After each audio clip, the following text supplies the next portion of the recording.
Get ready for the brand new season of the Dr. Phil Show.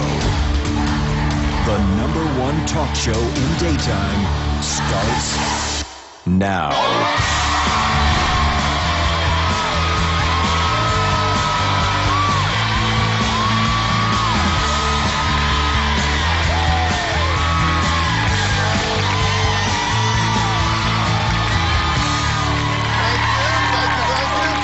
Appreciate it. Well, it is the first show of season 11. Okay? 11 years. Come on. I could not be more excited about what we have in store for you. All year, we're going to be bringing you compelling content, exclusive interviews. We're going behind the headlines of the stories that have you captivated. And when I say we're going to get real, let me tell you, we are going to get real. If you want to know what's really going on, you are in the right house, okay? You got it? Now, I'll confess, I don't dance, I don't sing, but I can and I will help people that come here with questions that matter in their life. This is a safe place to talk about hard things. So you ready for season 11? Well, today we are starting with a Dr. Phil exclusive involving one of the most controversial, the most heated news stories of the year. Today on the season premiere of Dr. Phil. I am the best friend of George Zimmerman, the most hated man in America. You've never spoken out before. Why now? The shocking defense of Trayvon Martin's killer. You helped him pick out the gun he killed Trayvon Martin with. He's legally allowed to carry a weapon. It's a neighborhood watch, not a neighborhood hunt. A Dr. Phil exclusive. Did he have to pull that trigger? I believe 100% yes. Do you think Trayvon would have killed him? Absolutely. This is a kid. He went to the store to get some Skittles, and he came home dead. He shouldn't have died like that. Trayvon's parents have questions they want answered. Trayvon was my baby. I just want to know how to move on, how to get past the death. It was one of the biggest news stories of the year and had the nation up in arms. We want justice for Trayvon! And today we have an exclusive interview that may leave you even more outraged depending on which side you're on.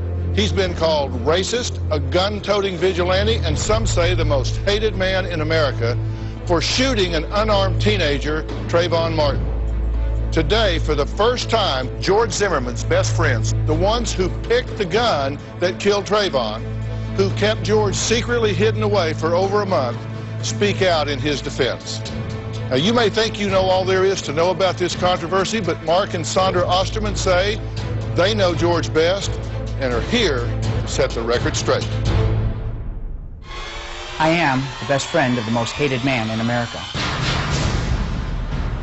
George Zimmerman and I have known each other for 6 years. George is the sweetest guy. He doesn't even swear in front of women. George had pure ideals, a nobility of character that I admired. I kind of wanted to be like him. George and I went shooting together at least once every other month. I did help George Zimmerman select the firearm that he had in his possession. There is no safety on that particular weapon. The day of the shooting, George's wife, Shelley, had called me first, and she met me at the scene. When I first heard that George had shot someone else, I was extremely shocked. I know it would have been the absolute last resort.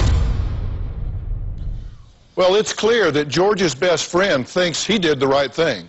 But when the media heard about a man shooting an unarmed teenager, there was outrage.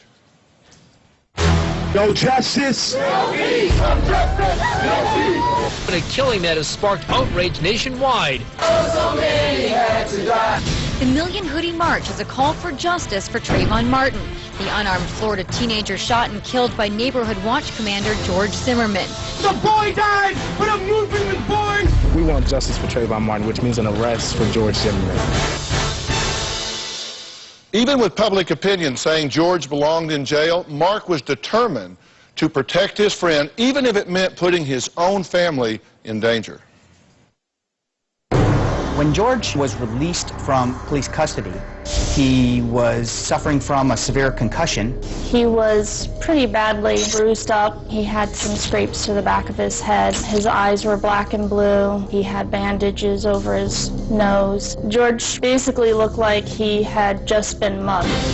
We did decide to bring George Zimmerman back to my residence. George and Shelley had to hide in my home for over a month. George had a bounty placed on his life, dead or alive, for $10,000 issued by the New Black Panthers. George wanted to leave to protect us. I advised him that if someone came to my front door, they wouldn't be dealing with the firearms apprentice any longer. They better come well rested and be ready. We were going to be in this boat together, and that's what brothers do. I am 100% convinced that George Zimmerman is completely innocent. He stood his ground, and he had every right to do so. Well, thank you guys for being here. You've never spoken out before. Why now? We're at a rather critical junction in the case, and we're to the point to where no one else until now who hasn't been a family member of his has been able to give a perspective that we have. Okay, and you have a very strong opinion of this, both of you do, right? Yes. And you say, and you've written a book about this, actually, and the title is Defending Our Friend, the Most Hated Man in America, and it goes on to say the George Zimmerman we know. Yes. Correct? Okay. Correct. Is he the most hated man in America? Until the next most hated man that the media wants, the new television news media wants to use, until that person comes along, I believe he is. Okay. Yeah. And you speak with great absoluteness. You say he is in the right, he did what he was supposed to do, he stood his ground. How can you say that when you weren't there? Great question. I have tried my best to be objective, but things that George was telling me was actually falling right in line with what evidence we did know. And it was evidence that no one else would have known, because we had him in our home. I mean, from the night of the shooting, he was in our presence. You're in law enforcement. I am. And I'm not going to say any more than that. And that reflects absolutely nothing upon any agency that I belong to. They have no impact on this whatsoever. This is completely my... Certainly, I understand. You